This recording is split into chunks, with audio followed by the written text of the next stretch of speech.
Hello everybody, welcome to the Red Devil Experience. We're here live with the Red Devil recap. Manchester United 2, PAOK 0, in which Manchester United have finally gotten their first 3 points in Europe.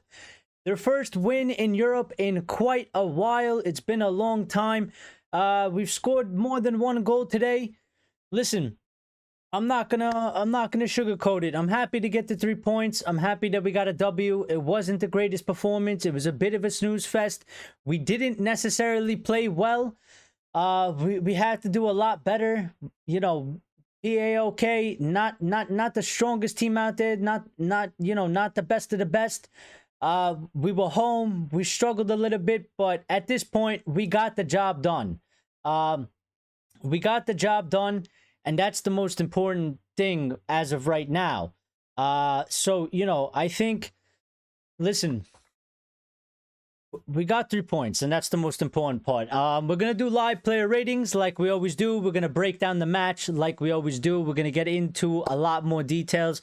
Some post-match comments from the players. Ruud van Nistelrooy, of course, is going to speak. He's probably speaking right now. Before we carry on and continue, please smash the like button because it helps the channel grow. So if you can smash the like button, it helps us out. We greatly appreciate it. Take 2 seconds of your time, do that for us. And if you enjoy the content and you want to join our community, get involved in the chat, but also subscribe and make sure you hit the bell icon so you get notifications for when we go live, so you're always here live with us. But yeah, I mean, we could just really get into the match as of right now. And Lyle's in here. Lyle, good to see you. What are you thinking about the match? Give me some thoughts. Give me some feelings. Give me some opinions. You know, what you think. You know, let's start with the most obvious thing. The most obvious thing is it was the AMAD DIALLO show. I mean, from the start of the whistle, AMAD DIALLO was absolutely fantastic. He was the brightest spark in that team. He was our best player on the pitch. He did everything that you expect from a Manchester United player, and he did everything that you expect to see and want from the other players on the pitch. He was really the only one that did it. In my opinion, nobody else did it.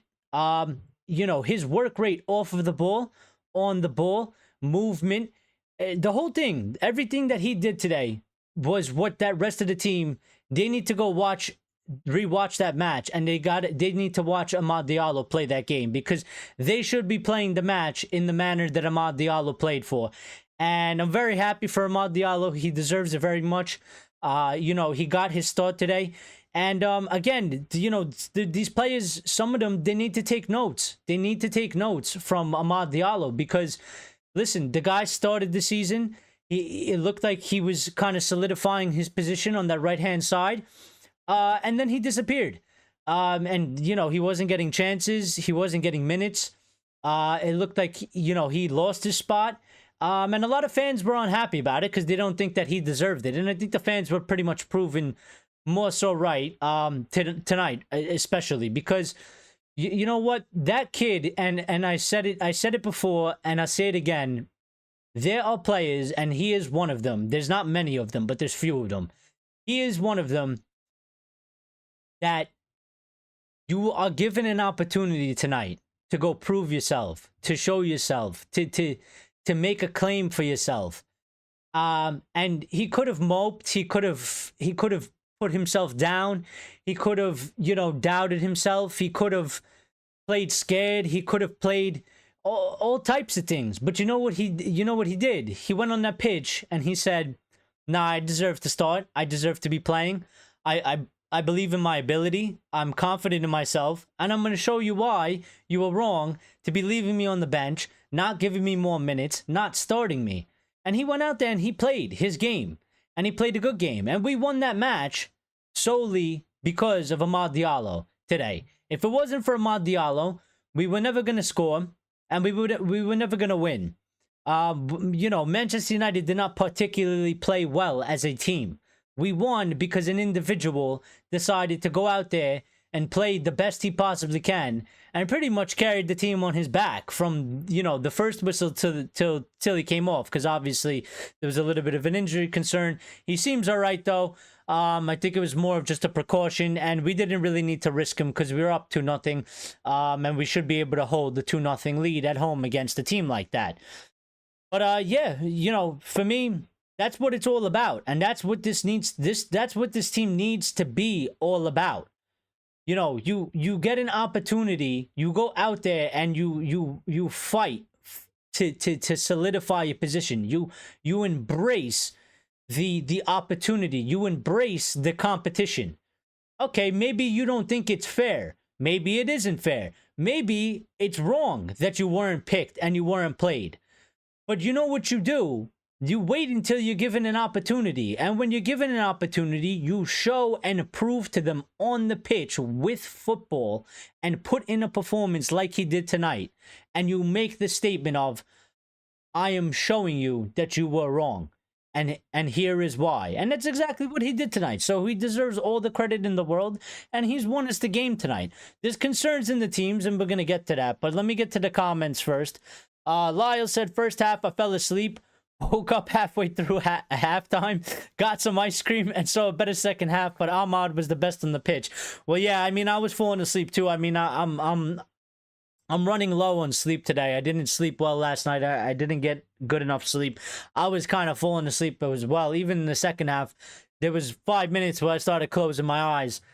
And I thought maybe it was just me because I'm running on a lot of lack of sleep. I know, Lyle, I know you work late hours, so maybe you're running on a little bit of lack of sleep as well. But no, the match was boring. It was dull for large periods of the match. And it wasn't a great, exciting performance or really an exciting game of football between the two teams. It was very lacking in quality. And, you know, there are concerns and there are issues that we're going to have to talk about. And especially because, you know, these issues are things that Ruben Amorim is going to have to come in. He's going to have to deal with them, and he's going to have to address them, and he's going to have to fix them if he's going to take Manchester United anywhere. But we will get to that, and we're going to do live player ratings, as of course, as well, in a little bit in the show. But RSV is in here saying, big up yourself, RSV.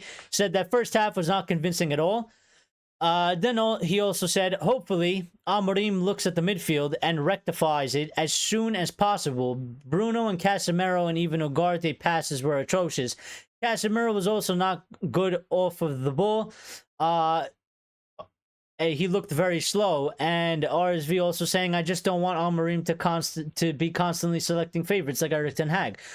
Well, I know that it is, you know, a concern of the Manchester United fan base out there that, you know, and we've seen, and I think rightfully so, because we've seen many managers come into Manchester United and constantly select these sort of favorites, these sort of players that for whatever reason, no matter, you know, how bad they perform, they seem to be undroppable. So I get that concern, but I think, you know, it has to go on the man. It has to go on the person in charge. And, you know, from what I see from Ruben Amorim and, you know, talking to my friend who is a lifelong Sporting fan, he doesn't seem to be that type of way. Now, if he comes to Manchester United and that happens, then I'm going to seriously start asking questions of what is going on at Manchester United above the head coach. Because to me, it would indicate that there's clearly something, there is an interference that goes beyond the manager as to why these players are constantly getting picked when they don't deserve it. But I don't think he's shown examples of that at Sporting or any team that he's managed so far. So I don't expect it to happen. If it does happen, I think there's serious concerns and serious question marks. But let's see. Let's give the guy a chance, right? I understand the concerns, but let's give the guy a chance and let's see. Because I think for me, at the end of the day, it's based on the man himself. It's based on the person himself. And to me, he doesn't seem like a person that's going to do things like that. Maybe in the beginning, because maybe he's going to, you know, give them chances. And listen, you know, we know the players better, a little bit better than he does. He's coming into a new job. He might have to learn a little bit of the hard way. He might give them, you know, sorts of benefits of doubt and stuff like that. But, you know, even on the midfield, I think it's very important for him to come in, set his midfield, and get that midfield correctly. I think, you know, I don't know how necessarily you know, he's gonna decide to do that. He can do a double pivot. Sometimes he does a double pivot. Sometimes he likes a double pivot. If he does a double pivot, I don't think Bruno is gonna be moved back there. But there's a lot of different factors. So let's see how he comes and sets up the team. And then we could really start breaking it down and judging it a little bit more, because I think it's a little bit early. You know, the system could have a great impact on the way the players play, the way we play. But I think one of the most important things, and I want to pick up from what you said, RSV, because it was something I said the whole game. It kind of dropped away from my mind because I'm doing the show and there's a lot of things that we got to get into. But one of the things you said was that Casemiro was also not good off of the ball. And I would kind of spread that. And one of the major issues that Manchester United have is the entire team, besides AMAD DIALLO tonight, the entire team is atrocious off of the ball. Whether we have the ball or whether we don't have the ball, off of the ball, we are absolutely atrocious. And we don't do enough.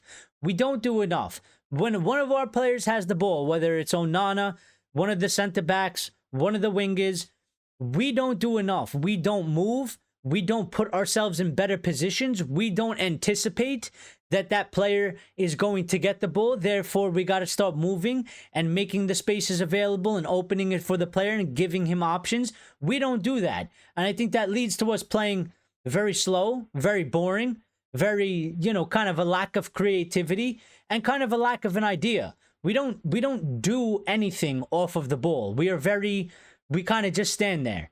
And I think it is a major issue into all the other problems that we have. I think it leads to us not creating as many chances as we should. I think it leads to us not creating good enough chances. And I think it leads to a lack of goals as well. On the defensive side, we do the same thing. We don't set ourselves up in a good shape. We don't do the things we're supposed to do. We don't anticipate the defense. We don't do the right and correct things off of the ball. When we get on the ball, that individual player, maybe they do something brilliant. And I you know, for me, AMAD DIALLO today, he did both sides of the game, and I think he did everything. You know, his movement, his positioning off of the ball was why I think he had the best game out of the entire squad, out of the entire players that touched the pitch today. Because on attack, off of the ball, he was moving, he was making runs, he did everything he had to do to create the best possible chances for himself. When we didn't have the ball, off of the ball, he was running back, trying to put in tackles, winning the ball back, fighting, getting back in the correct position, making sure that he's guarding the correct space. And, you know, the team needs to be doing this. And I think it is a reason why we are suffering and we are really lacking. And this is something that I'm going to have to see Ruben Amorim rectify, correct, and also sort of implement, because I don't think we really have a good idea of how to do it. And I also think, you know, it's part of the reason as to we didn't impress today. We sat back. And it, you know, that's another issue. We don't really know how to press correctly. We don't press correctly. We do a lot of individual pressing. Individual pressing isn't going to get you anywhere. It's a pick and choose sort of moment. We don't really get anywhere with that. We need to press as a team, and we need to press well, and we need to win the ball back. There's a lot of moments in the match where there's one or two players on top of the opposition when they have the ball, and we somehow don't come up with the ball in good positions, whether it's on the midfield line and they've pushed up, whether it's in their own half. You win those balls, you're going to certainly create a chance out of those opportunities.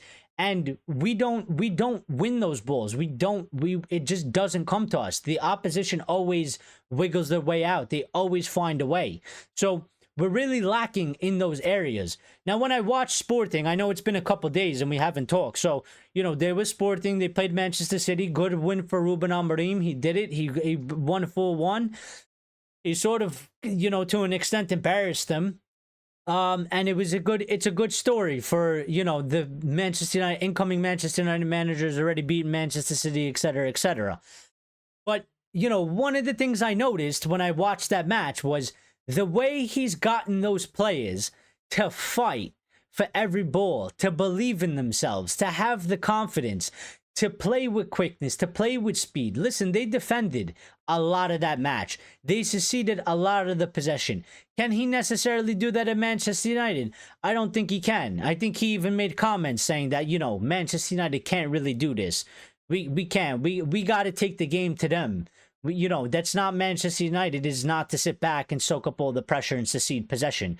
Our job is to have a strong enough identity and play style that we're taking the game to them.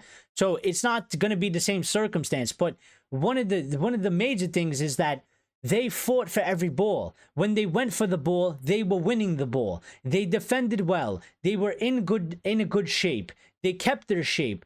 You know, and they were strong and confident. And it's something that we really lack. We've been lacking it for so long. So, you know, there's a lot of things that Ruben Amorim is going to have to try and fix and make good at Manchester United. We have a lot of problems. We do. You know, and you guys are getting away in the chat, so let me get to you guys because I don't want to get too far away from you guys. Lyle saying Amorim's biggest challenge is changing the mentality of this team, and that's certainly, you know, goes hand in hand with a lot of things that I've already just, you know, spoke about, but it is 100% a fact. We play as individuals, 100% a fact, and not as a team, 100% a fact, Lyle.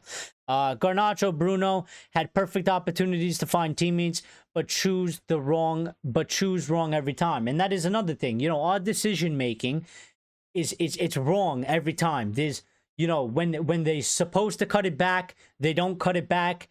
When they need to pass, they shoot. When they shoot, they need to pass. You know, the decision making is very bad at Manchester United. It's been bad for a long time. They make the wrong decisions, and again, we don't play as a team, as Lyle is saying. Like, there's many times, like, I don't know what it is, but like today, one of the things, like, you know, DIALLO seemed like he only wanted to give the ball to Bruno Fernandes. Even if Rasmus Højlund was in a better position, and Rasmus Højlund is the striker, and you want your striker to get the ball in the box, and you want your striker to get as many chances on goal as possible, Diego DIALLO, it was like, there was moments where it just felt like Diego DIALLO didn't want to give the ball to Rasmus because he's not Bruno Fernandes, and he wanted to give the ball to Bruno Fernandes. Like, you know, things like that cannot be in a team that is serious and wants to compete for titles and the biggest trophies out there, and wants to be successful. Like, you can't have things like that. So you're absolutely right, Lai. You're absolutely right, and we have a lot of problems. I think some of them are a little bit minor, and some are more major, and some are going to take, you know, should take a shorter period of time, and some things they're going to take a long time to get sorted out. So, you know, it's going to be a work in progress, but he has a big job on his hand. Only Mazzarri looked good defensively. Maz is such a bargain for a signing. Well, Maz has been fantastic since he's come in. He's really hit the ground running. You know, he had 1 or 2 games where he looked a little off, but for the majority of games, he's been wonderful. He's been great. He's integrated to the team. He plays with confidence. He does his thing.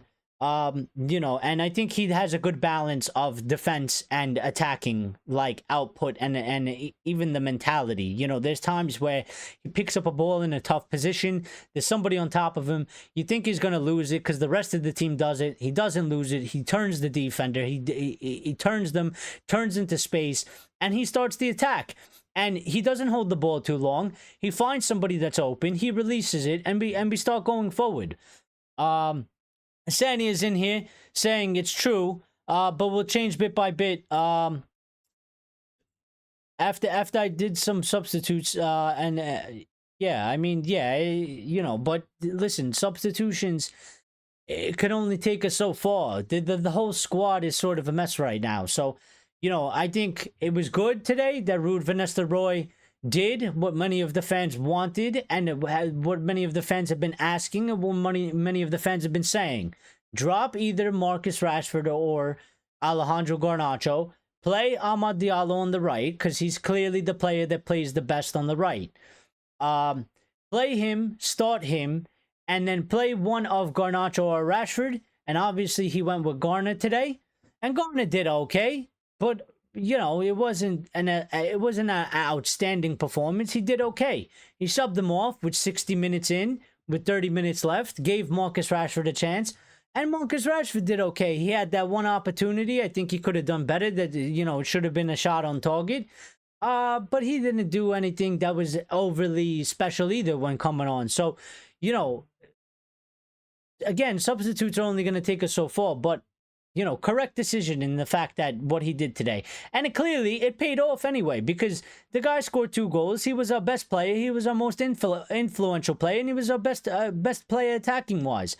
And he scored 2 goals and won us the game. So, RSV saying Maz and Diallo looked good, especially defensively. Rest of the team looked below average.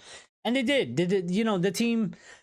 The team looked especially average, below average today. Lindelof looked kind of shaky in defense. He didn't look that strong. He, you know, we didn't suffer really a mistake back there, but we were sort of sleeping. I mean, they got an opportunity, PAOK. I know you pronounced the name some other way, but I forgot how, so I'm just gonna, you know, spell it out. But, you know, there was a moment where the ball just went right through the middle. You know, Lindelof was marking a man and Johnny Evans went to sleep, and this guy was wide open in the middle of the box, and thank God he fluffed the shot. And it was a weak shot, and it was a bad shot, and he kind of panicked. You know, if that's an opposition with higher quality, they're scoring that goal. You can't give an opposition that sort of, you know, that sort of chance, because they're scoring. And we would have went down. So, you know, things like that, we're a little bit lucky that they're not the greatest side. And they're not the best side, because I think if we played like that today against a much higher quality team, we don't win. And then there's a good argument for, you know, the other team probably scores at some point and we lose. So, albeit I'm happy that we got 3 points. We needed the 3 points. We've been struggling. We haven't gotten a win in Europe in I don't even know how many matches. I'm sure there's a statistic out there we'll pick up later, but Lions is in here as well. Lions, how you doing, buddy? Lions said, I thought the tactics with Maz and Cassie very interesting, with Maz going forward and Cassie slotting in at right back. Yeah, and you can mix it up like that, and, you know, it's probably a little bit better off because Cassie, and it makes a little bit more sense for me, because Casemiro going forward, if he goes forward and we lose the ball, he ain't making it back. You know, if we lose the ball and they counterattack us and he's too far up the pitch, he ain't making it back. So Maz, he can at least run back. He's got better legs than Cass. He's not the fastest player, but he's got legs. And he makes excellent runs forwards, and he helps out in the attack as well. Like, he has good attacking you know, play. So I think it was a good tactic.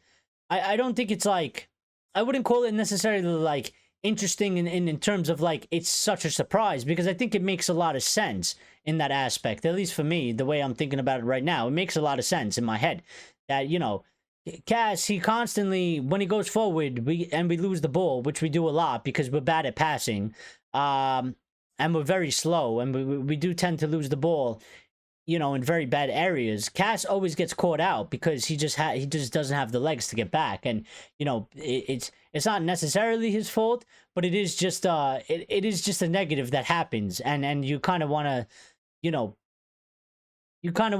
negate that from happening. So him slotting in at the right back, he doesn't have to go too far forward, and he's kind of already back there, and Maz can go forward and he could run drop back as well.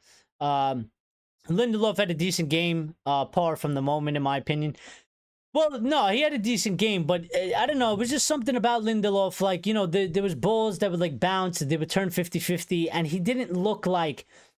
I didn't feel 100% confident with him there. He did all right. He didn't make, like, any bad, you know, mistakes. It was just, like...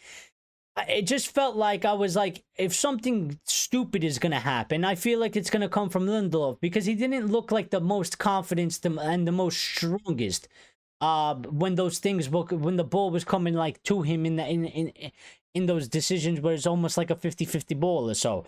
But thankfully, like, nothing happened, and he did okay. He did all right. Like, I was just looking at it, and I was like, I don't know. He seems a little bit shaky today. He seems a little bit, you know, off of it. And I was like, I hope, like, you know, a bad goal, like, I hope a mistake doesn't come from it, because I was like, he wasn't filling me with great confidence, but they did all right. They did enough you know, it wasn't like the greatest performance, but Tissoudali, that's what his name was. That was the player that had that shot. Was shocked himself to get the ball so easily down the middle of our defense, and he panicked big time. Yeah, 100%. And that should never be happening. That can't happen.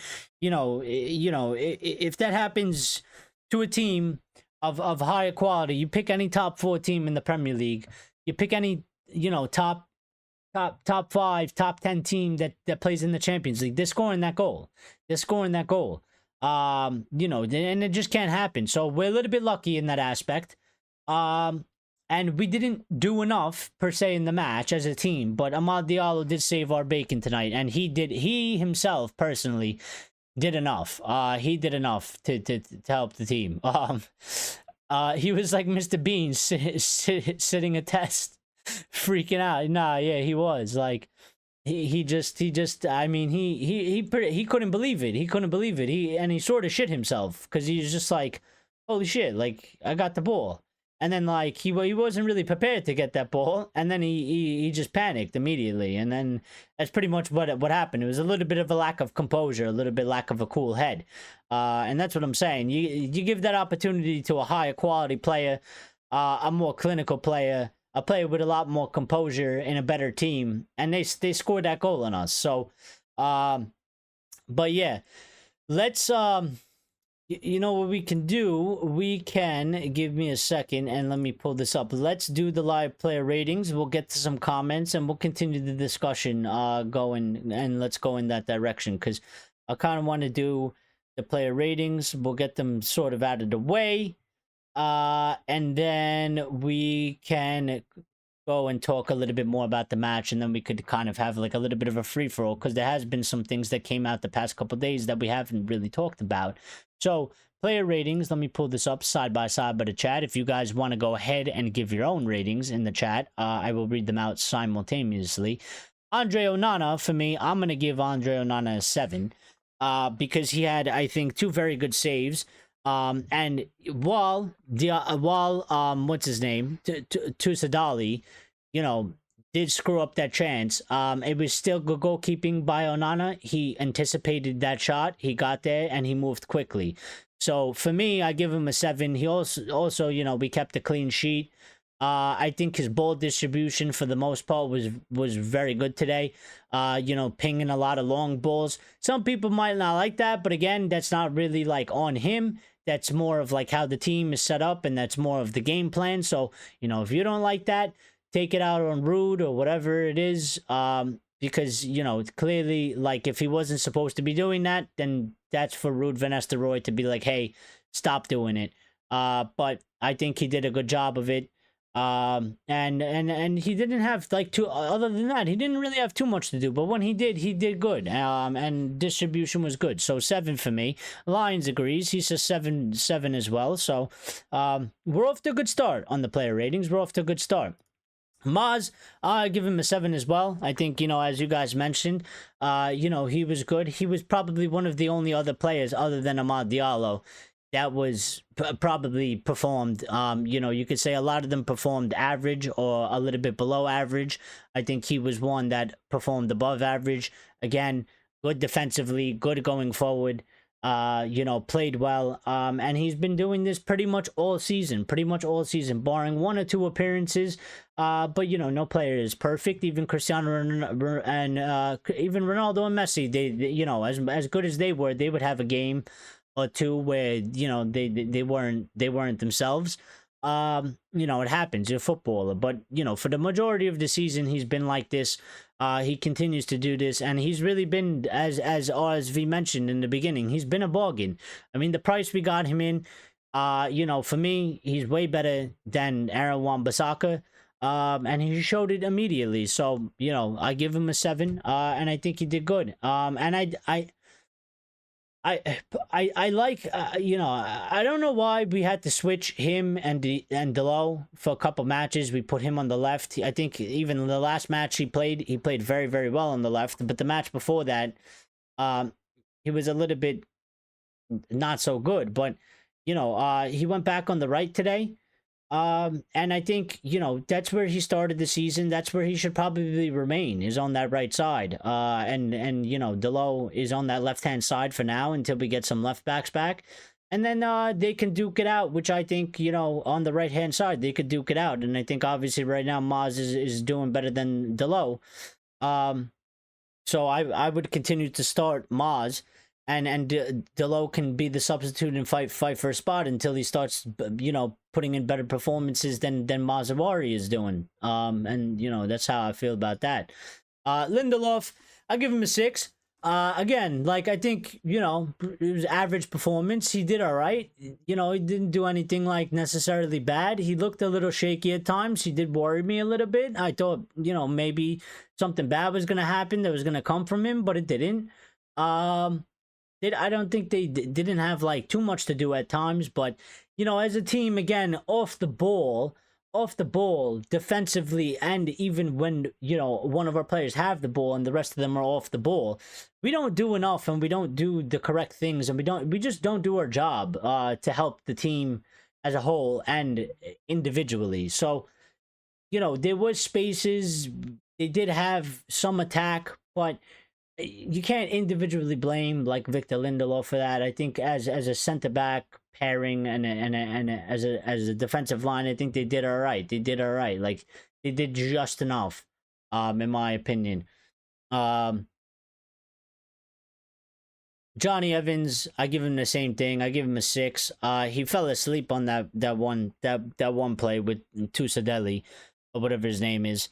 But, you know, again, I think average. I think they did just enough. They didn't have any major mistakes. They also kept the clean sheets. So, you know, it was all right. But again, if we played a higher quality team, I think we really would have struggled today. Also, you know, I think if we played a higher quality team, I don't think Johnny Evans and Victor Lindelof are starting at center back. But if they did, I think we would have been in probably a lot more trouble. And that's not just based on them. That's based on more of the team as a whole. So, yeah, you know, average for me. DIALLO, I would give him probably a 5.5 today. You know, I think he did all right at moments in the attack. Defense, he could have been a little bit better. But there was that thing again that I noticed. I don't know what it was, but it was like every time he got the ball, he was just he only wanted to give it to Bruno Fernandes. I don't understand why. I don't understand why, because he doesn't do that every game. He doesn't do that all the time. But today it was like him and Bruno, you know, drove to the match in the car together, and Bruno was like, you know, they made a plan between each other, like, hey, when you get the ball, just give me the ball always. And you know, I don't understand why that's a thing. I think he was wasteful in a lot of moments as well. And he had some bad passes, and he had some bad decisions that he made. He even had a couple bad defensive actions. So I think he was a little bit below average today. And I do expect more from him. I expect better from him, because I do think he's a good player. I think he's shown that he can be a very, very good player. I think he's been sort of underperforming, and a little bit underwhelming in the past, you know, run of games. And I have belief and I have faith in him that he can step it up, and that he will step it up, and he will go back to performing very, very well. But yeah, just tonight I think he was a little bit underwhelming. Grace is in here saying shit game, Amorim out. We love it. We love it. Yeah. You know, you're probably gonna tell me to get out as well, Grace, because I just gave DIALLO a 5.5. So yeah, there's that. So you're not gonna be happy with me tonight, Grace, but listen, it is what it is. Sometimes we got to make the tough calls out here, you know. But you know, again, as I'm saying, I like DIALLO. Oh, Grace surprising me, saying 5.5 is fair. All right, I'm with you there, Grace. No, yeah, you know, I like DIALLO very much. I think he's a good player, and I have confidence in him and belief in him that he can, you know, step his game up and go back to being to his best. He still gave Rashford a 0 though, so which I was expecting, even though he only played 30 minutes, but 0 for Marcus Rashford from Grace. So Yeah, I was kind of thinking about that when he came on. I was like, I know Grace is gonna give him a 1 today, and he's only gonna get 30 minutes. But I was like, Grace is gonna give him a 1. I was like, even if he scores a goal, Grace will give him like a 1. Ugarte, I give Ugarte a 6. Listen, as the team as a whole, I think they were very average. A couple players were under average, and to me, I think Maz was great. And Diallo was our best player. So, you know, Ugarte, average. I think average. I don't think it's bad. You know, a 6, an average score isn't a bad score. It's not a bad thing per se. It's just that, you know, they didn't go above and beyond. They didn't do anything exceptionally spectacular. I think you know, he did okay.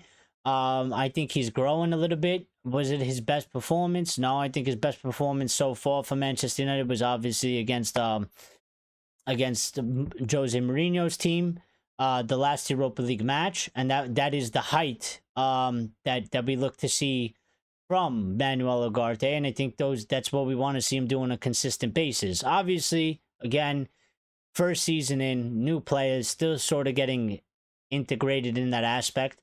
And even though he is getting integrated, I think the best way for him to get integrated is to play as many minutes and play as many matches. I don't think you have to, you know, wait for him to get integrated and do it in training. I think the best thing is for him to play and kind of, you know, get through that process on the pitch. And I also think it you know, it helps the most. So Shiaz, if you give Rashford a 0, I'll let you off on the low rating.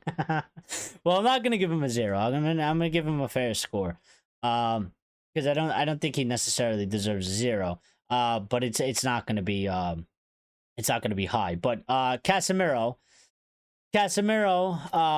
we'll give Cas a 6 as well. You know, I think you could maybe make an argument for a 6.5. Again, I think most of the players were very average tonight. Again, also if you take into the circumstances of, listen, Cass had some very good passes, he had some very good actions, and he had some actions defensively as well. You know, and he did okay. He did okay. I think I've seen Cass play, you know, to heights of his game that I don't think he necessarily hit tonight. I don't think a lot of players hit that tonight. I think as a team as a whole, we were pretty average. We were playing home. We're playing against PAOK, who are Greece champions, but come on, we are Manchester United. We're a Premier League team. The team as a whole and all the players should be playing a much better game than they played today. So you know, I think Cass wasn't bad. I think he had good moments. I don't think he had too many. I would say, like, you know, he didn't have like any awful moments per se. He had maybe some bad actions, maybe he lost the ball here and there, whatever. You know, normal things that go in the game. But again, I don't think Casemiro was anywhere like overly over the top.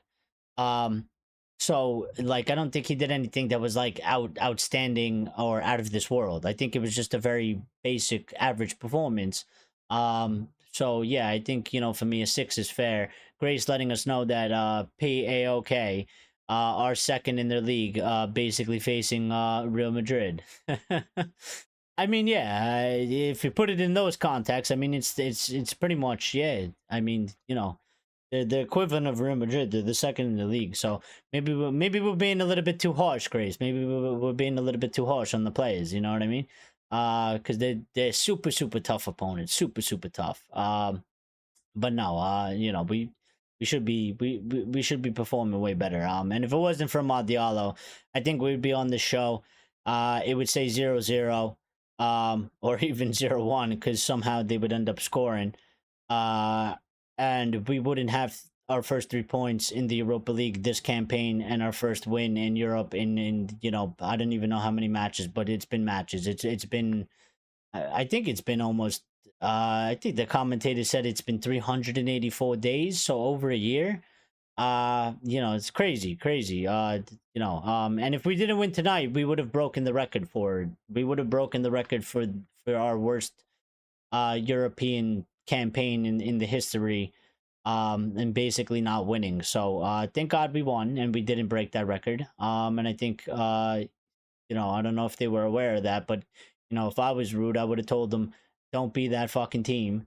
Don't be the group of players that gets put down in the books as, you know, because it's going on you as well. So, you know, you guys want to be selfish, you guys want to be whatever it is, you guys want to be individualists, and not a team. At least for yourself, don't embarrass yourself by, you know, furthermore than you already have, than going down in the stat book as those sets of players and that team to do it. So, AMAD DIALLO, um. Is it crazy saying we didn't break another record? Well, that's boring. Yeah. Well, hopefully we put a stop to breaking the bad records and we start breaking some good records, Grace. And hopefully we do that under Amorim. So, you know, and then we could be excited about that. So it doesn't have to be boring. But AMAD DIALLO, for me, and I think for probably everybody, you know, 8, and man of the match. I mean, there's nobody that even comes close to man of the match. You know, again, like I said in the beginning of the show, the kid did everything. He took his chance. He did exactly what you're supposed to do when, you know, even if you're unfairly not being picked, even if you think you're putting in the work, and you think you should be starting, you know, you don't, you know, he was given an opportunity tonight to prove his worth. He was given an opportunity tonight to make a stake and a claim for that spot and that position and to start.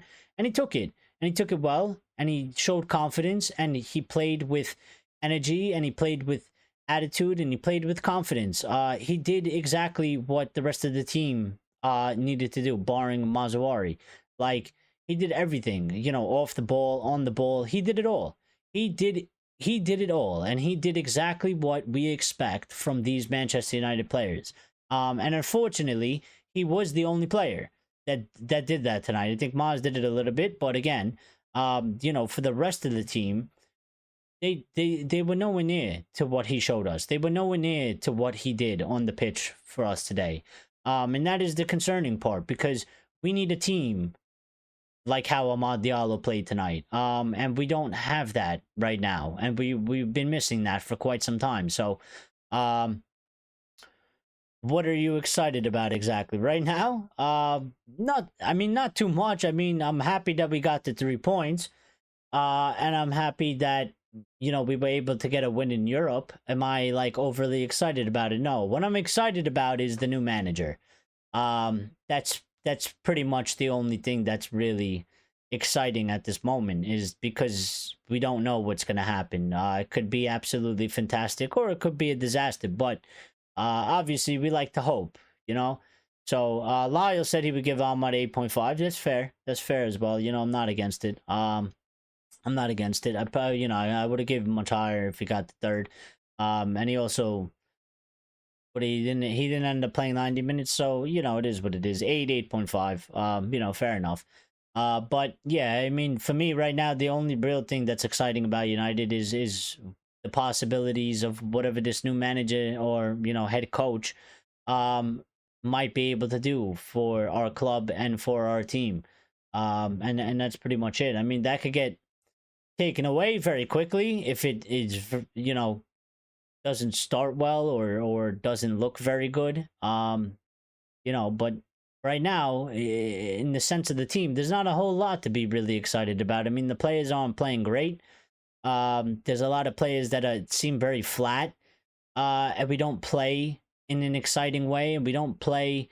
You know, I mean, we're struggling to score goals, so it's hard. Grace, it's hard to be excited about things. I think you're right, but I'm just, you know, kind of pointing out the fact that, you know, it is pretty flat around the team, but we have at least a little something to kind of be hopeful about, to kind of be a little bit excited about. And let's see, and hopefully, that can sort of change a little bit of the fortunes, because he does have a big project on his hand. He has a lot of work and a lot of things that he's going to have to fix, correct, and get right. And it's going to be a big ask, and it's going to be a tough thing to do. It's not going to be easy, and you know, it's not going to happen right away. But I think there's certain little things that I would like to see that hopefully can improve sort of quickly under him. You know, and that would be, you know, just minimal stuff. Passing, creating chances, being a little bit more confident, scoring maybe a couple more goals.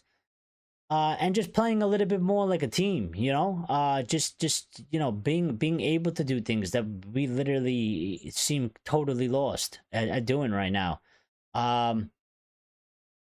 Lions is saying that I'm excited about having an ally in tomorrow morning. What is that? A lie? Oh, like a lie? Wait, what does that mean? Like sleeping? Oh, you're gonna sleep in tomorrow. This is what happens when we the language the language sort of difference, because over here we say like we would say like I'm excited about being able to sleep in tomorrow, but you say like I'm having a lie, and then like we would read that like you're gonna lie, like you're gonna you know you're gonna be deceiving, but no, yeah. Yeah, yeah, that's why. Cause you know the American English. Like we have words, we use other words, and then things mean differently when you put them in sentences and all sorts of stuff. So, no, but I got it. It took me a second. I'm gonna be honest. Grace says, "What's your 3-4-3 lineup?" It's an interesting question. I got to give it a little bit of thought. Let's finish the player ratings, and I'll circle back to that. Lyle saying 3 points off top, 8 in UEL, 6 points off top, 4 in the Premier League. Amorim is something to work with. He is not coming into a completely shit situation. And 100% Lyle, it's very, very true. And I think that's why INEOS had to do what they had to do and sack Ten Hag. And you know, there was a season to salvage there. And it was important that they acted as quickly as they did, which they did. And they got this new guy in, and they were able to get him in, you know, maybe not sort of immediately, but listen, 3-4 matches. I think Ruud's done a good job to sort of steady the ship. We haven't taken an L under him. He's got 1 match left. And I think, you know, he's done an okay job instead of sort of just trying to steady the ship and trying to get some results. You know, we obviously drew with Chelsea. But he's got our first 3 points in Europe. He's got a win in Europe. He got a win and advanced us in the Carabao Cup. So, you know, he hasn't done a bad job. He's done a good enough job to kind of set us, you know, keep it a little bit alive for Ruben Amorim and not make the situation so much worse. American isn't a proper language. Well, American things are very, very backwards to the UK and then also to the rest of the world. I mean, so you know, it is what it is. But it's where I've grown up, so you know, what are you gonna do about it? Bruno Fernandes, I'm gonna give Bruno Fernandes, I'd probably give him a 5.5 today. Again, it's kind of been like a similar story that we've seen for most of the season. He's just not the Bruno that we once had. He's not performing on the pitch. I don't know really what the issue is.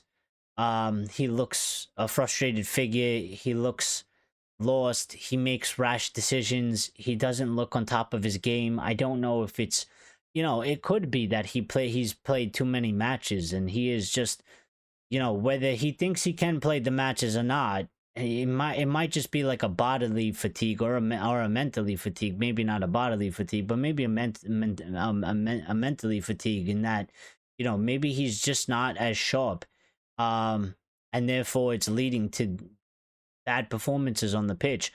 You know, again, he tries, but like, you know, as the captain, as the player that we've seen him be before, and we see how good he can be, he hasn't had that sort of influence on the matches.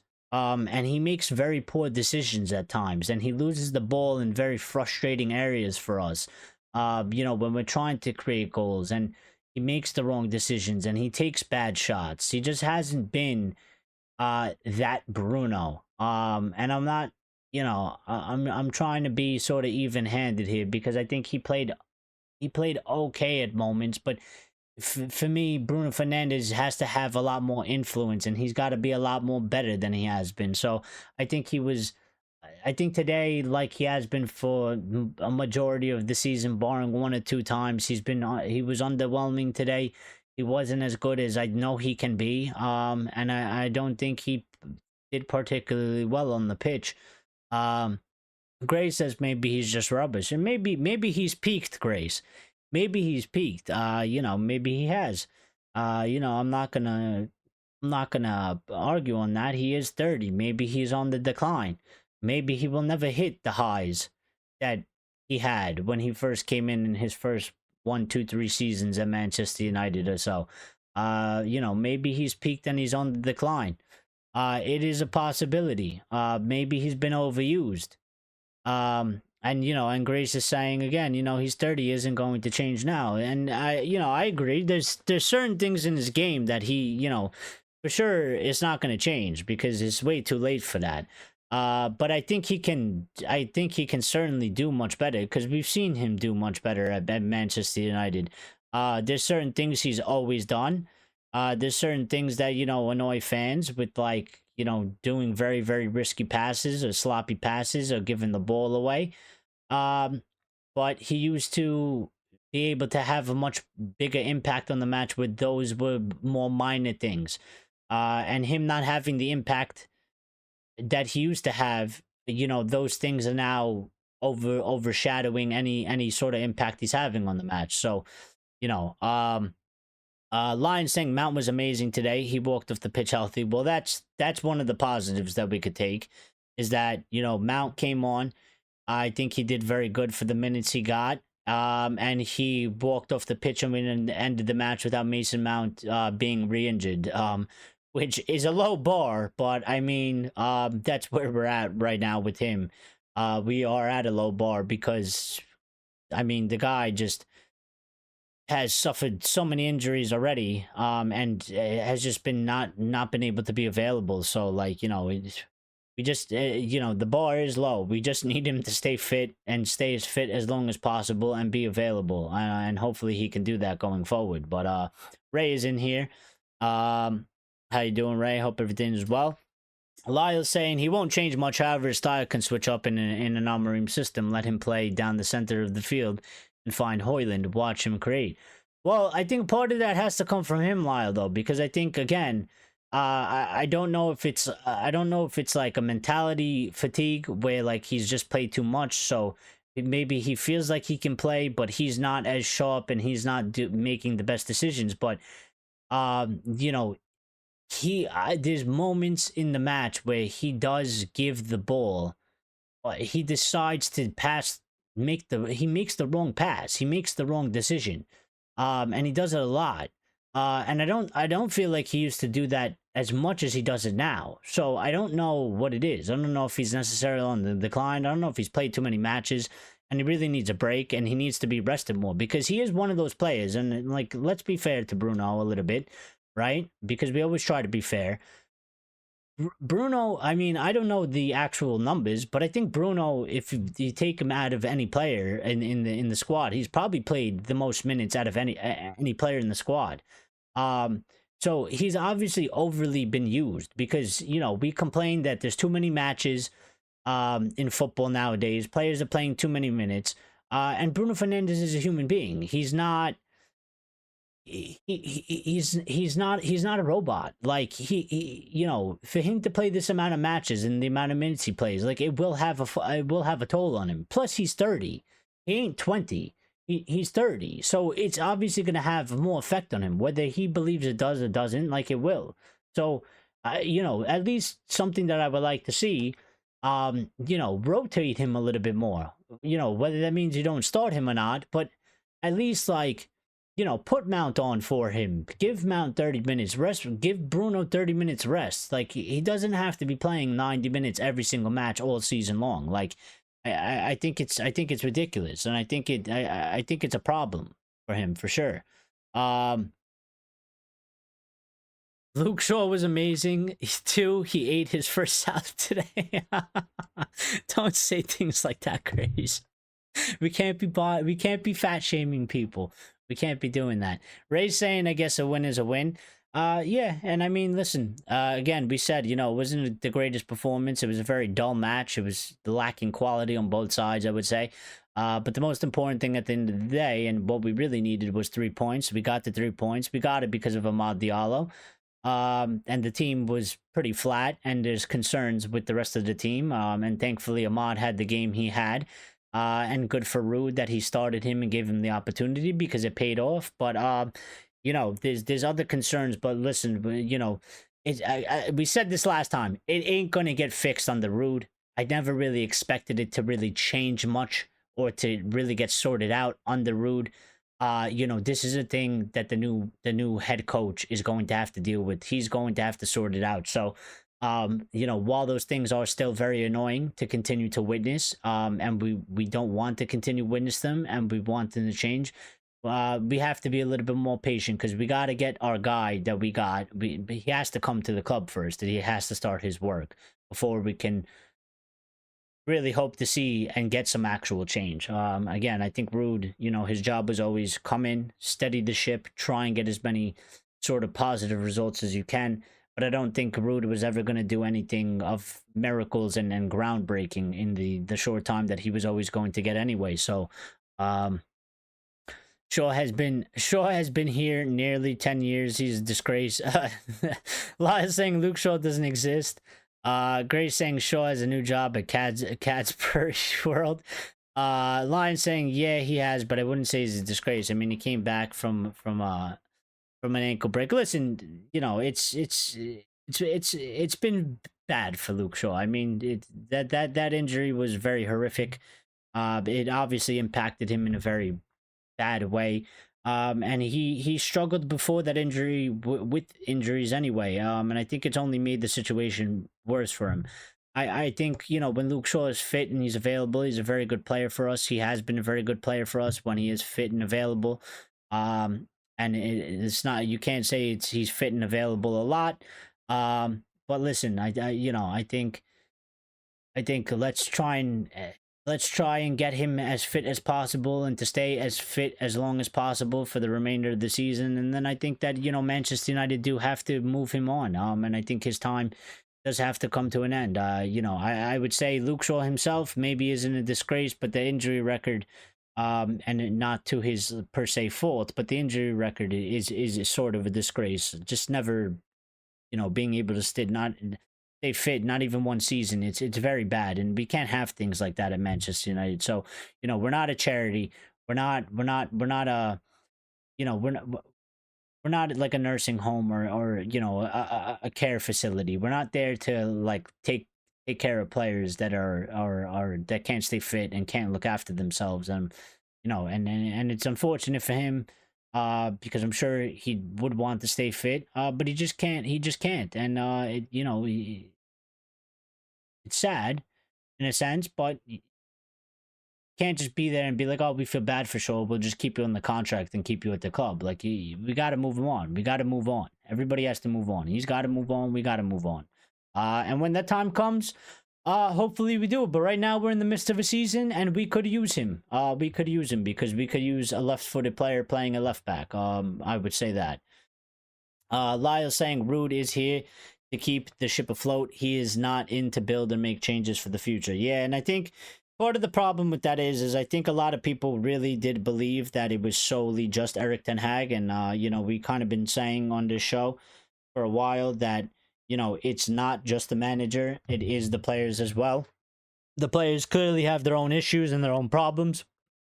And I think a lot of people kind of expected that if ERIK ten Hag got sacked, it would be like almost Ali 2.0, where Rude comes in, kind of frees the shackles off of them, and you'll see them play better than they played all season. And obviously that hasn't happened because it was never just ERIK ten Hag. The players had their own issues, and for whatever reason, whether it was a failing from the coaching staff, the coaching aspect, or maybe it's both, a failure from the coaching aspect and the players themselves, it clearly wasn't just ERIK ten Hag. It's clearly the players have issues with themselves, and it's going to take Amorim and a special job to do to really sort these issues out with these players. And he's not going to be able to do it for all of them. He's not. Because, you know, if a manager could do that, or a head coach can do that, then Guardiola would have just signed a bunch of championship players, turned them into world-class players, and you know, won every single Premier League trophy. There's a reason why managers go in and they want to be able to get the players that they want, because some players you just can't fix those things for them. They just don't. It's not a part of them. And we definitely have some players there, and some players definitely, like, you will see that they are going to be sort of a lost cause, and we're going to have to move them on. But then that falls on the club, and that falls on the hierarchy, to do the correct job and move those players on and get in players that can do the job that we expect them to do and the job that we need them to do.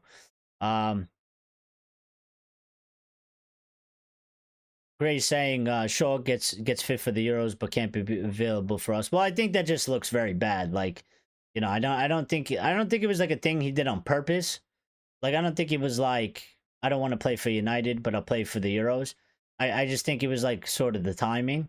And obviously, you know, with his injury record and not being available, I think it's just very bad optics. You know, it would be very cynical, and it would be very disappointing if he purposely, like, was keeping himself out of United and then was like, oh, I'll go take a risk or a chance because I really want to play for England more than United. And I get why people say that, because he constantly talks about England like it's, you know, the England national team, like it's the greatest place on earth, and he doesn't say it about Manchester United. But you know, I just think it was a matter of very bad optics, you know, in the fact that, you know, he's always constantly getting injured. He wasn't available for us, and then it was like the timing was like, you know, the season's over, and then there's England, and he's like, now I'm fit for England. Went for England, and then we went back into the season, and obviously he got re-injured, because that's what always happens to him anyway. Now maybe it could be part of his fault, because maybe he wasn't even 100% fit, and maybe he could have taken some more time, and maybe he rushed himself to go play for England. So, you know, there is that. Lion saying bloody DIALLO, if we get a new left back, then he's out the team. Maz gets picked to perform every time. Well, right now, yeah. Right now, you know, I said that you know, we need the left backs back, and when that happens, you know, Maz, I think, deserves to start over DIALLO, and then they can battle it out on the right, which I don't have a problem, because again, I think DIALLO is a very quality player. I think he's going through a bit of a rough patch, and he's not playing to his highest ability, but I still like him. I still think he's pretty good, and I think he could get through it. And we need that anyway. We need the actual competition. So, you know, Maz plays well. DIALLO is obviously going to want to start. He's obviously, you know, going to want to play. And maybe that will help raise DIALLO's game, you know, when DIALLO does get an opportunity. Because, again, you can't play Maz 90 minutes every single game. You're going to have to rotate. Or you're going to, you know, whether you rotate starting-wise or whether you rotate with minutes-wise, like, you know, DIALLO will get opportunities. He will get chances. So, you know, maybe it will help raise DIALLO's game, because obviously he's going to fight for that spot, and he's going to want to start, and he's going to want to displace Maz and put himself ahead of Maz. So we need that. We need that anyway. So, you know, but as of right now, but just based purely off of merit and performances, Maz has been better than DIALLO. He's been more impactful, and he's been more consistent. So, you know, Maz, in my opinion, he gets that right side as of right now. But DIALLO could always take it 100%. I believe in him and his ability, so why not? Ray's saying our team looks like a bunch of players that have never played together. We cannot even make a 5-foot pass. Well, yeah, I mean, there's a lot of discombobulation in the team. You know, we've been like that for quite some time now. I don't really know, because ERIK ten Hag's first season, the team looked very much as a unit. They looked very well together. They looked very good in an understanding. And it's sort of all started falling apart, you know, that last season, and it's carried over, and it's gotten worse into this season. And we've seen this happen to Manchester United before, where we do go play games, and, you know, we look like we just met each other outside of Old Trafford, and we're playing the first match today, and we don't know who's who. It's almost like when you go and play a pickup a pickup match of football, and you play with some people that like you don't even know them personally. You just met them like 30 seconds ago, so there's like a real lack of chemistry, a real lack of like understanding of like, you know, how you played the game and how they played the game. And it is a concerning aspect because that shouldn't really be a thing for us. I mean, you know, some of these players have been playing together for quite some time. There should be more of an understanding, and I don't think it's necessarily a hard thing to get the team to kind of understand each other as well. So, you know, another thing that Amorim's gonna have to come in and kind of address and sort out, and that's something that he's gonna, you know, that's kind of like a base groundwork thing. Like that needs to be sorted out quickly if we're gonna get anywhere, because that's like a basic. You can't, if you don't have that, you're not gonna be able to do anything else. So that's something that I think that he's gonna have to do rather quickly. And I think it's, you know, ratherly important because it's such a fundamental, like it's such a basic thing. If you don't have that, we can't push forward to do anything else. Lion saying DIALLO is amazing backup understudy for Maz. Well, listen, he can push him. Like you know, I think just I don't think he's necessarily, I would say, backup / understudy. I think that it's just based off of performances. You know, I think if DIALLO starts having bigger impacts in the match than Maz, and he starts playing better than Maz, like DIALLO should then get the starting spot. Like he shouldn't just be confined to being a backup / understudy just because, you know, he's a backup / understudy. I think I just think it's solely based on merit, and I think right now, like, Maz has been performing more consistently and better than DIALLO has. Therefore, Maz should be starting. But if DIALLO comes on and you know, for Maz, and or he gets a start in one match and he starts having bigger impacts than Maz is having in matches, then DIALLO should take the spot. And that goes for any player. It's not just that. That's just how I believe the team should sort of operate. You know, it goes for any player. Like, you can pick somebody, and I would pick the player that's performing the best, with sort of the best abilities, and on a consistent basis, and they're obviously the starter, but obviously the person that is their backup, then you know, they can always dislodge them by playing better than them and by being more impactful and having better performances and being more consistent. So, you know. Lion says you have your opinion on Shaw. I have mine on DIALLO. There's a battle going on in the chat, but at least it's a good discussion though. Let's finish out the player ratings. We got to finish out the player ratings. So Garnacho, I would kind of give him the same. We gave Bruno a 5, or 5.5. Garnacho, I would probably give him the same 5.5. You know, it's a little bit similar to Bruno. I think Garnacho still did sort of Garnacho things. He still got involved in the attack, but he was very off of it today in terms of Garnacho standards. You know, he had a good opportunity in that first half with the header. It got blocked. But it wasn't like it wasn't the Garnacho performance that we all usually get excited about and stuff like that. You know, he gave the ball away. He wasn't. He just wasn't on top of his game today. So, you know, again, I think he was a bit underwhelming in that aspect. So, you know, but that's all right. Listen, it happens. As long as it doesn't become a consistent thing, and you know, I'm gonna look to the next match to see how he's gonna step it up, and I think he will. So, usually when this happens to him, he usually comes back the next match with a little bit more fire in his belly. And he usually does have a bigger impact, so I'm not too worried. But yeah, it was just a little bit of a flat performance from him today. Erasmus, listen, for me, Rasmus, it's tough because I want to give Rasmus a 6, but he doesn't obviously deserve a 6 because of what he did in the match today. But it's like, at the same time, it's like what he did in the match today, a lot of it is like not on him. Like, you know, we don't give, we've come back to the situation where we don't feed this man. We don't give him the ball in good positions. We don't give him good opportunities to sort of flourish. We give him the ball in very bad positions where he's more than likely going to lose it. We give him the ball in very bad areas. We give him the ball in very non-meaningful areas for a striker to get the ball, and we don't give him the ball in the important areas where he wants to actually receive the ball. And you could see there was many times during the match, like he was very frustrated. He was jumping up and down in the box because teammates aren't looking for him. Teammates aren't trying to get him the ball.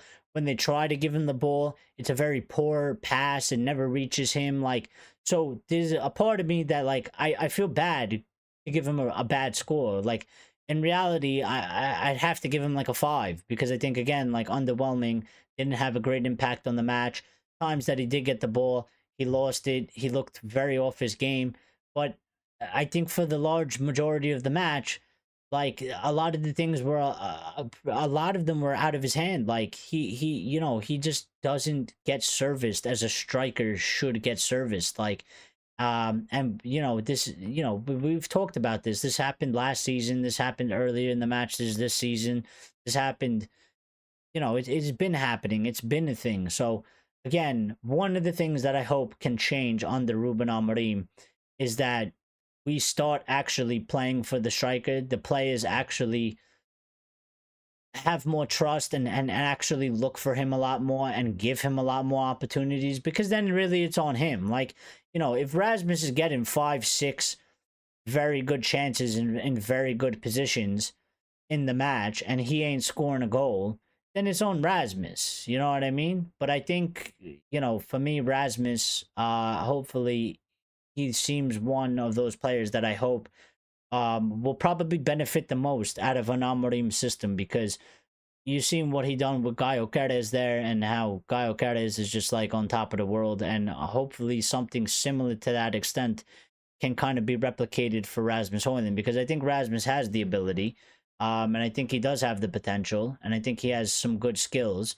but again, we need to do better servicing him, and we haven't done a good job of that since he's come to the club. It's really been a struggle. Lisandro Martinez, we give him a 6. Eriksen, I give him a 6 as well. Mount, I would give Mount a 6.5. I think Mount came on.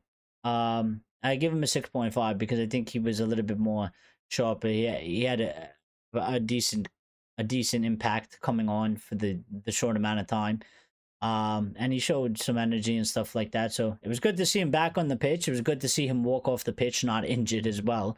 And hopefully he stays fit, because I think if Mount stays fit and he stays available, I think, obviously, for obvious reasons, I think he can be an important player, a very impactful player, and I think he can be a good player. But he's got to stay fit. He's got to stay fit. He can't get injured. He cannot get injured again. He cannot miss another 4 matches or whatever it is.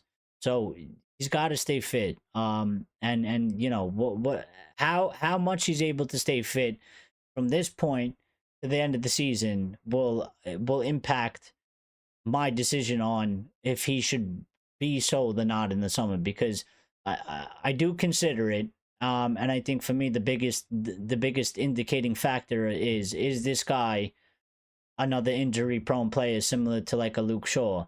Because if he is, and he can't, play the majority of the remaining matches for the season, then he's useless to us. As much as he might have some good talent and good things about him, if you can't stay fit and you can't be available for us, you're not going to be able to have the impact that we need you to have, and therefore you're just a waste of wages. You're just a waste of wages, and that's all it is. Marcus Rashford, I give him a 5.5. I usually give the subs a 6, because they don't play for a while. They don't play too much time. And a lot of them usually don't come on and have that much of an impact anyway. Unless like they score a goal or something or whatever. But Rashford for me, again, I just, the what I see on the pitch from him, it's just not what I want to see from him. And I don't know, like he just, he came on, body language looked very off, like he wasn't happy that he didn't start, so he wasn't really into it. The tracking back is an issue as well. He did it okay in some moments. He had that one chance where I think he should have the ball should have at least been put on target. You kind of almost expect him to score in that position. which is why I think that the ball had to at least be on target. It was off target, and he kind of fluffed the chance. So, you know, he needs to do more, or he has to go. I think that's where we're really reaching the point. Like, he's got the rest of the season to kind of really turn it around. He's got an opportunity under Amorim to turn it around for him. But if it continues the way it's been, you know, since this start of this season, the way he's been, and obviously going back to last season, then you know, he's probably gonna have to go. And it's gonna be the best for him, and it's gonna be the best for Manchester United. So,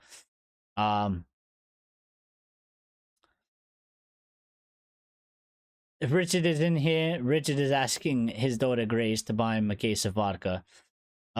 Yes, buy your father some vodka. Do that.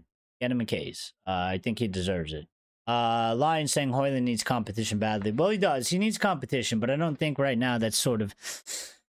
I mean, it is. It is a good point. Like, you know, we talked about the competition, and we said how, you know, we need that everywhere. And we talked about it specifically for DIALLO and Maz, and how that makes it, you know, better in all aspects. And he does. But I think right now the major issue is it's not even a lack of competition for Rasmus Hoyland. It's really a lack of service. It's really a lack of, you know, trying to play to him and trying to like entrust him and trying to give him the best opportunities so this guy can score. Like, we don't play for him. It's weird the way we play. Like, we don't, like, our players don't play for the striker. Like, they don't, it's almost like they don't trust him, or they don't believe in his ability to score. Like, it's like it's like they're like reluctant to give him the ball in the positions where you want the striker to get the ball so they get the best chances. Like, again, one of the things today, like DIALLO, there was a few times, like, instead of trying to give the ball to Rasmus, he tried to give it to Bruno, and then we lost the ball, and we lost the play, and we lost the attack. Like, you know, and he's not the only one. Garnacho does it as well. And even AMAD was doing it. Like, there's loads of players, like, instead of looking for him, and always, because, like, City do it with Haaland, and Haaland scores tons of goals. Like, the main objective when City play is, like, find Haaland and give him the damn ball and give it to him in the box. And I think Rasmus is, in terms of technical ability, he's more talented than Haaland. Like, Rasmus can actually dribble with the ball and stuff like that. He can actually do things. Like, Haaland can't do that shit. So, but then we don't do what they do. They don't, like, they service Haaland, like, exceptionally well. And they're constantly trying to do it. And it's constantly like their game plan, and we do like quite the opposite. We try to give him the ball as least amount as possible, or at least that's like how it seems like it is, you know. If Mount can get anywhere near his form for Chelsea under Lampard, then we're laughing. But yeah, but he needs to stay fit. That's the only way he's going to be able to do that. If he can't stay fit, he's never going to get anywhere near that form, because if you're not fit, how are you going to get in form? You know what I mean? So that's why his fitness is the most important part right now, because I do think he has ability.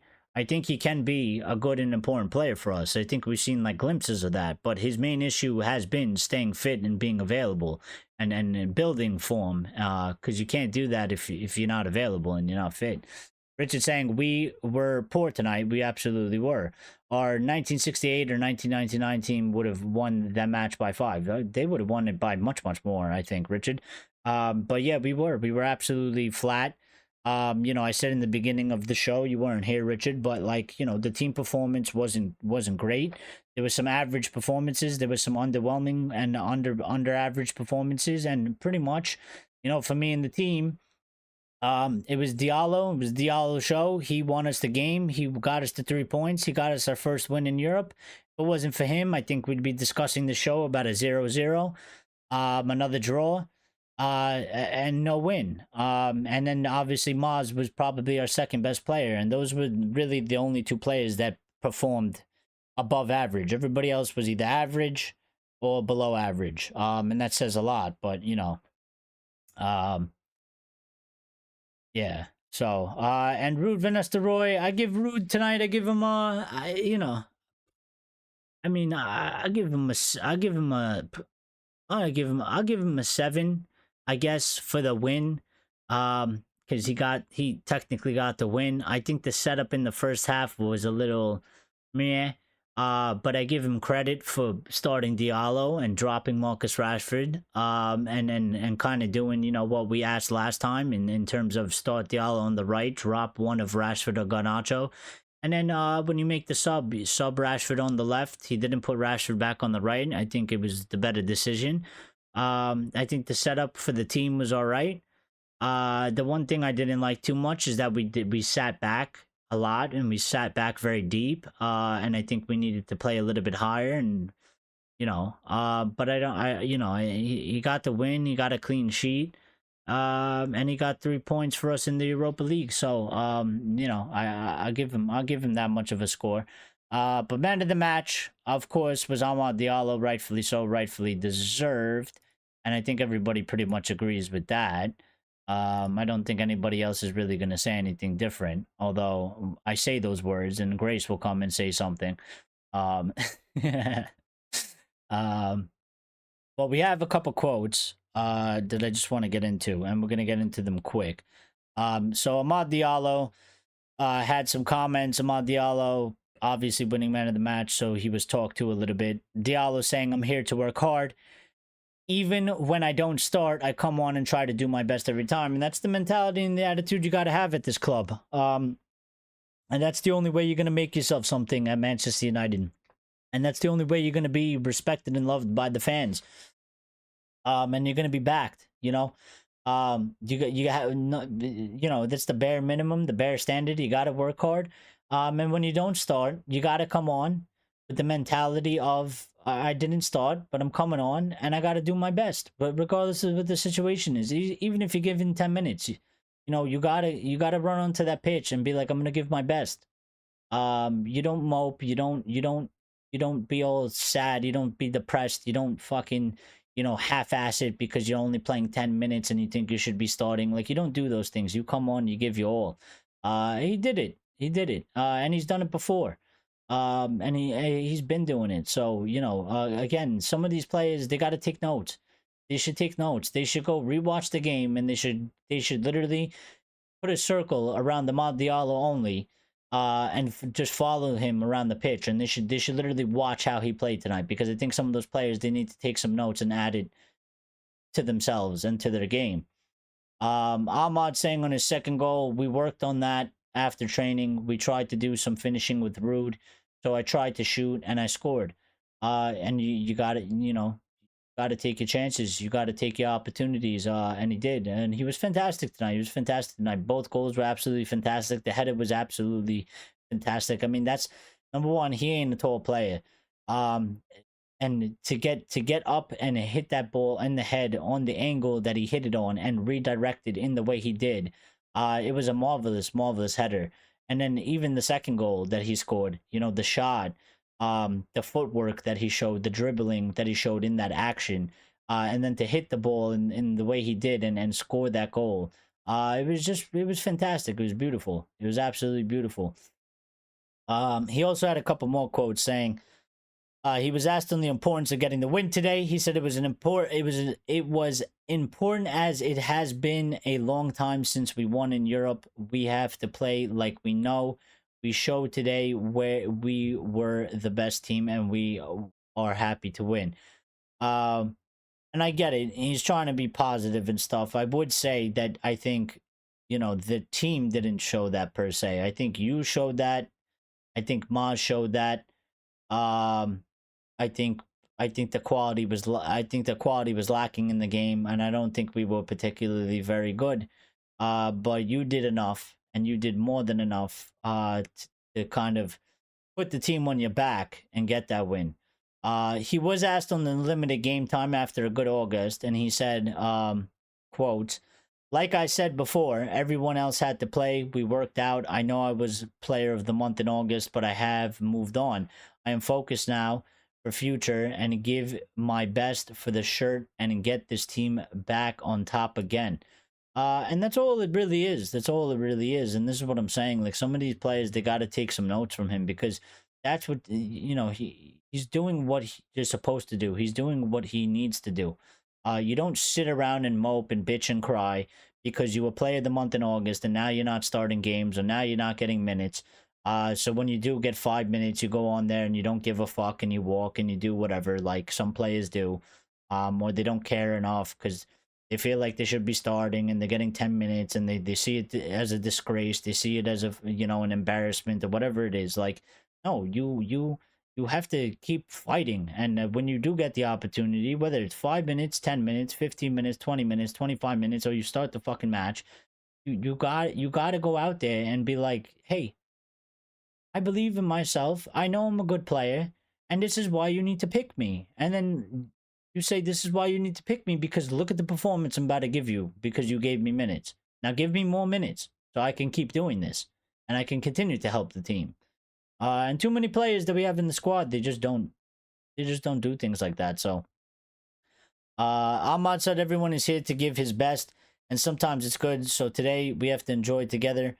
We are ready for the next step. Well, I know you are, Ahmad. I know you are. I know there's a handful of players, maybe they are. But there's a majority of that squad that I don't think that they are, unfortunately. And hopefully, we can get that sorted under Amorim. Because we need to if we're going to succeed. And we're going to get anything out of this season. Ahmad on the enthusiasm levels of the team. I think we worked on it in training. We have to be aggressive.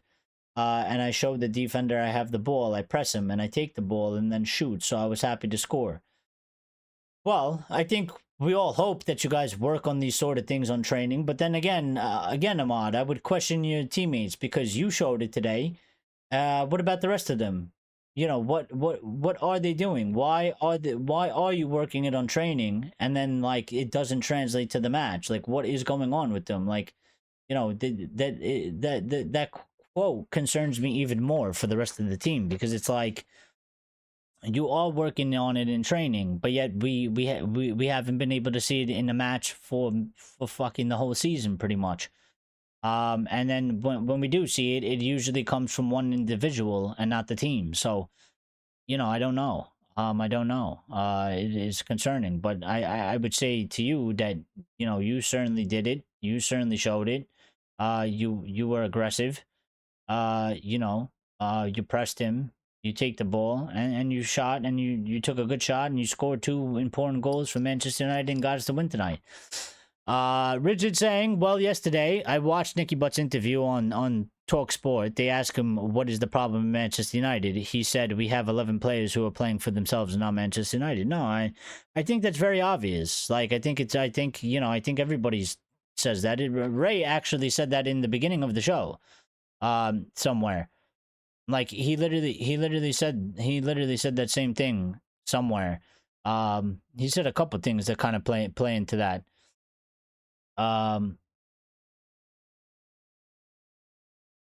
You know, I think it got deleted or retracted for whatever reason. But one of the things he said our team looked like a bunch of players that never played together. We can't even make 5-foot passes, and I think it probably looks like that because they play for themselves. They don't play for the team. And, you know, again, I think that goes into the Rasmus Højlund thing as well. Like, they don't play for him. They don't trust him. I think that goes on between a lot of players on the pitch. They don't play together. They don't play for each other. They play for themselves and maybe 1 or 2 others that they like. It was a criticism I gave DIALLO today. Like, DIALLO seemed like the only person he wanted to pass the ball to today was Bruno Fernandes. Like, you can't be doing shit like that. You have a whole team. There's another fucking 9 players on the pitch, barring the goalkeeper. You have to want, like, the way he wanted to give the ball to Bruno today, you have to want to give the ball to every single one of your teammates on the pitch. Like, you can't just be like, Bruno is my boy, so I'm going to give Bruno the ball every chance I get. Like, can't be doing shit like that. So I think Nicky Butt is right, but I think it's just I think it's very obvious when you watch us play. Like, I think it's, you know, I think it's something very easy to pick up. Like, you do clearly see it. So,